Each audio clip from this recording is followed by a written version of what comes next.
Hello বন্ধুরা, কেমন আছো তোমরা? তোমরা কি সায়েন্স ভালোবাসো? যদি ভালোবাসো, আমার মনে হয় আজকে আমরা যে বিষয়টি নিয়ে আলোচনা করব সেটি তোমাদের অনেক ভালো লাগবে।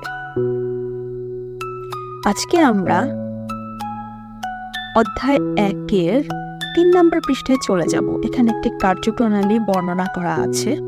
তো এই কার্যপ্রণালীতে আমরা দেখতে পাচ্ছি যে কাণ্ডসহ একটি গাছকে লাল রঙের পানির বোতলে ডুবিয়ে রাখা হয়েছে এবং গাছটিতে আমরা দেখতে পাচ্ছি যে অনেক পাতা এবং সাদা রঙের ফুল আছে। তো কাণ্ড নিয়ে এত কাণ্ড করার আগে আমরা জেনে নেই যে তোমরা কি এটা জানো একটা উদ্ভিদের কাণ্ড কোন অংশটাকে বলে।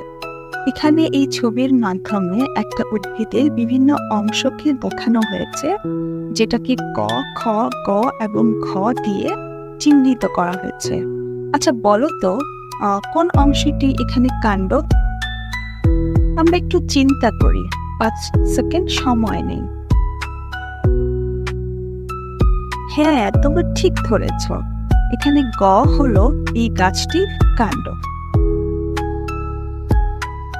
বন্ধুরা, তোমাদেরকে এখানে গাছটিকে পর্যবেক্ষণ করতে বলা হচ্ছে এবং প্রথমেই যেটা বলা হচ্ছে সেটা হচ্ছে যে এই গাছটিকে খুব ভালো করে লক্ষ্য করতে এবং কি কি পরিবর্তন হলো তা পর্যবেক্ষণ করতে। তাছাড়াও বলা হচ্ছে পরিবর্তনের কারণ কি তা নিয়ে চিন্তা করতে। এছাড়া গাছের কাণ্ড কিভাবে কাজ করে তা নিয়ে সহপাঠীদের সাথে আলোচনা করার কথা বলা হয়েছে। আচ্ছা বন্ধুরা, তোমরাই বলো তো তোমাদের কি মনে হয়, কি দেখতে পাবে তোমরা যদি আমরা 6 থেকে 7 ঘন্টা গাছটিকে এভাবে রেখে দিই? কিছুক্ষণ এটা নিয়ে চিন্তা করো।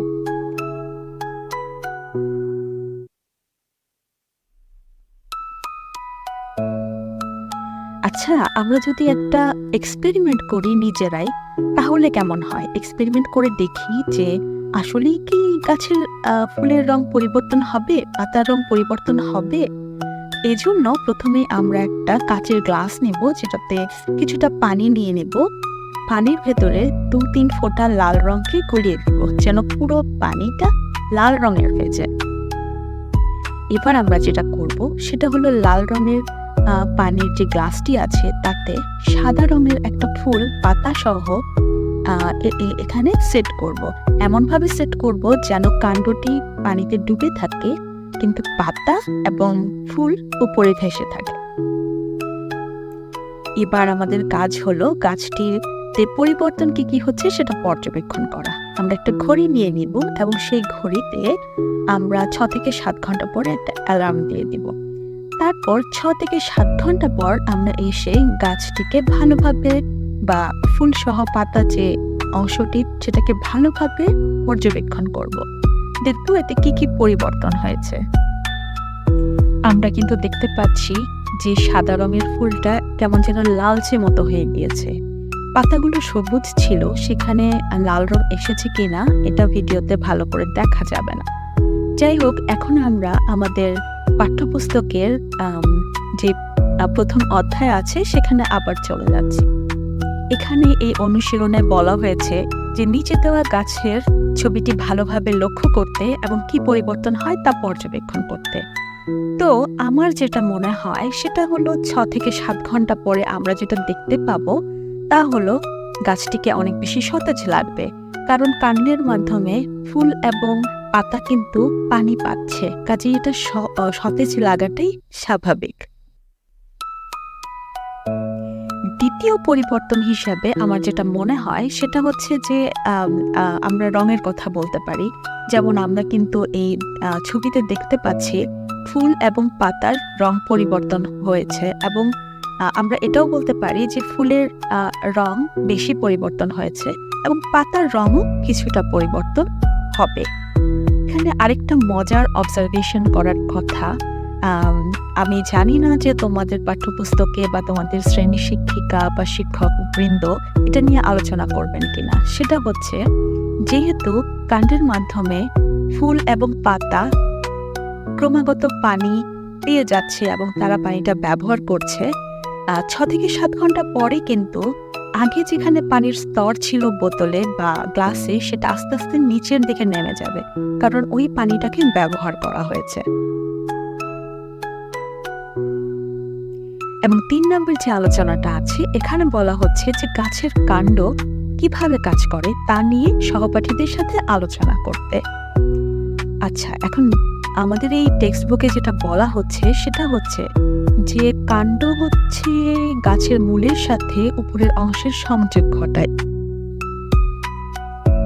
শুধু কিন্তু তাই নয়, কাণ্ডের মাধ্যমে উদ্ভিদ তার প্রয়োজনীয় পানি এবং পুষ্টি উপাদান, খাবার বা অন্যান্য জিনিস কিন্তু দেহের বিভিন্ন অংশে পৌঁছে দেয়।